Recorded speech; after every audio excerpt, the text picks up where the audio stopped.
As has become our ritual, I want to take a moment to address you, the viewer. I want to thank you for entertaining an old man, and for all of the love, kindness, and encouragement you give me. Telling my tales has helped me in more ways than you could possibly know. Today's story is an old one. It's from the fall of the year 1999. My little town was severely bitch-smacked by the crazy-ass doomsday preppers, all screaming about the fucking Y2K virus. For those that can't remember or weren't born yet, the Y2K or Millennium Bug was a much-feared computer virus. Some folks fully believe that at the strike of midnight, December 31st, 1999, all computers would error out and crash with the changing of the date. Of course, any asswipe with the slightest bit of sense knew the threat was not real. I only had an old IBM computer that I used to organize my home files. I caught a rumor of the supposed bug, and changed my time and date to see what my computer would do. And guess what it did? Started at January 1st, 2000, just like every other computer in the world. So, I did my best to tell others that I had proof of the bug being a non-issue. Very few listened. I was, however, able to solidly prove to the mayor and the entire courthouse that the bug was not a problem. However, the hardcore preppers, well, they were convinced otherwise. They knew that the world was going to end on the stroke of midnight. They had all kinds of ideas of how things would crumble to dust. They withdrew what cash they had in banks and hid it everywhere. They bought cases of MREs, water, survival medications, and antibiotics, and all that shit. Some built these amazing bunkers underground and made plans to survive the upcoming digital holocaust. Dispatch received a call on a Monday morning. Apparently, a prepper and his family had left the homestead to gather more supplies and have a day out, celebrating the life they had before the bug would erase everything. When they got home, they got to work putting their newly acquired gear and rations away. That was when the mother noticed the front door of the house, as well as the secret bunker door hidden in the front room, had been forced open and were now standing ajar. The father remained there and sent the wife and kids to the nearest neighbor to call us.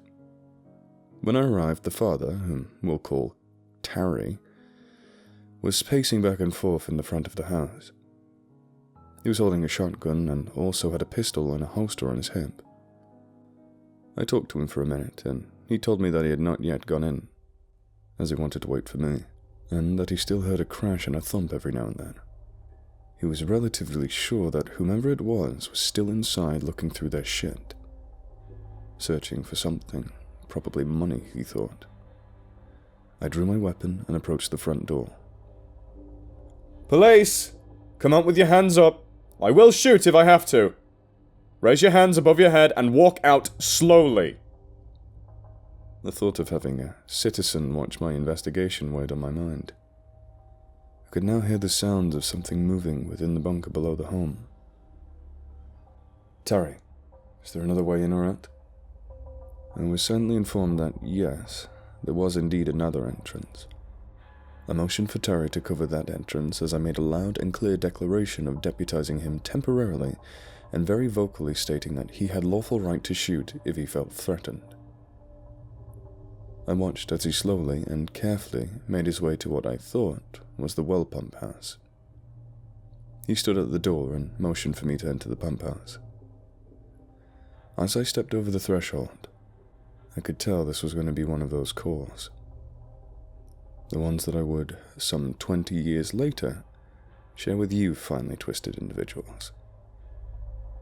Entering the house, the feeling of being in danger rushed over me. That feeling that you're about to die. My heart rate soared, my palms started to sweat, and every hair on my body stood on end.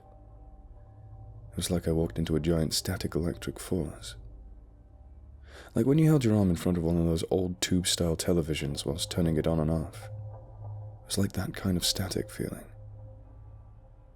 I carefully stepped into the living room and started to go down the stairs that were built into the floor. I slowly descended the stairs and couldn't help but admire the work on the bunker. Where most I had seen was simple wood and sheet steel buildings, this thing was solid cement and well finished. The bright overhead lights cast a brilliant blue light over everything inside. Cases of MREs had been tossed onto the floor and were torn open and scattered everywhere. Clothing and other daily items littered the floor and furniture inside the bunker. I could hear heavy breathing, like a 2,000-pound bull was standing beside me. I slowly walked forward, searching for the obvious intruder or intruders. The bunker was laid out almost like the house above it. The stairway I came down landed in what would have been the common living area. After that was a kitchen, complete with sink and appliances. Cabinets were torn open, doors ripped off, and the contents shattered and strewn about the floor. I left the kitchen area and entered a narrow hallway, and on each side of the hall were doors. The breathing was heavier now, and I could almost feel it on the back of my neck. I entered the first room, and it proved to be a young boy's bedroom. Oddly enough, the bedroom was perfectly fine. No mess, like whomever was in there ignored this room completely. As I turned to leave that room, the breath I was hearing was full on blown against my cheek, like I was eye to eye with whatever it was. I tried to walk out the room and was thrown across the hall, landing hard against the wall. I never did see what threw me. Not then. I struggled to my feet just in time to get tackled to the ground again. This time, I screamed and punched the invisible mass of whatever was on top of me. I made solid contact and must have either hurt it or pissed it off, because it roared in my ear. I thought for a moment it had ruptured my eardrums. Fucker. I managed to fumble around until my gun was pointing into the center of the invisible mass. I fired 3 shots directly into the being, and I felt it jerk violently each time. Hot blue-colored fluid rushed into view as it left the body of whatever was on top of me. I was now covered in this thing's blood as it thrashed around and violently beat the ever-loving fuck out of me. I squirmed out from under the thing and scrambled to my feet. I stood there, looking at the growing stain on the floor. There must have been 4 gallons of blue blood on the floor now, and I kicked the invisible thing for good measure. I heard the door open and then heard someone run towards me. I turned with my weapon raised in time to see Terry staggering and running toward me. He'd been badly beaten and was bloody and swollen. His left eye was swollen shut, his upper lip busted open, and he looked the way I felt. "What the hell happened, Terry?"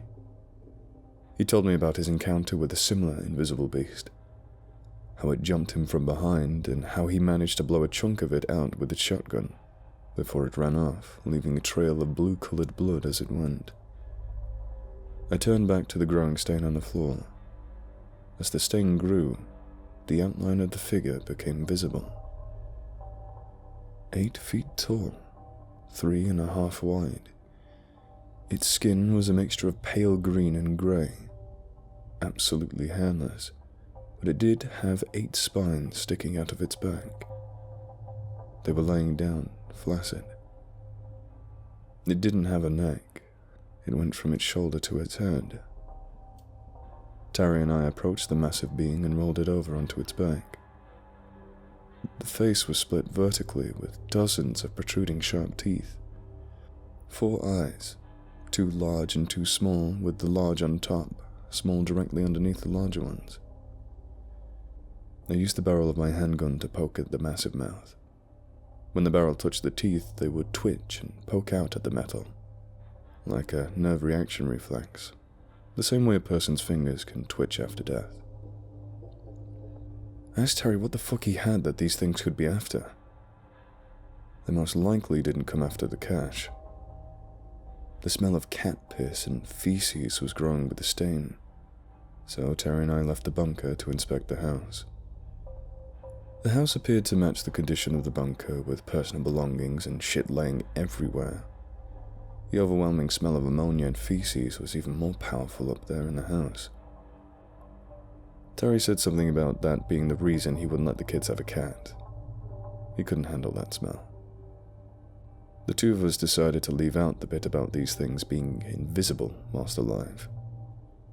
We decided it would be better that way.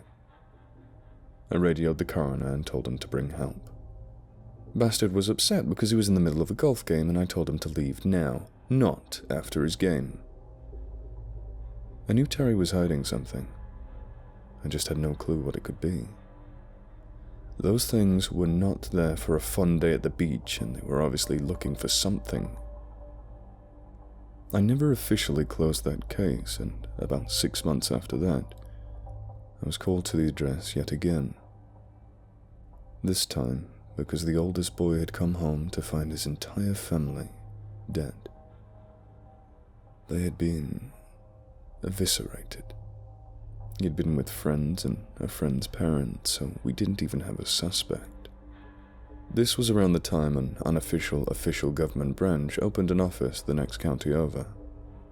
Something about paranomalies. Weird dude, but good at what he did. I wonder what ever happened to those guys.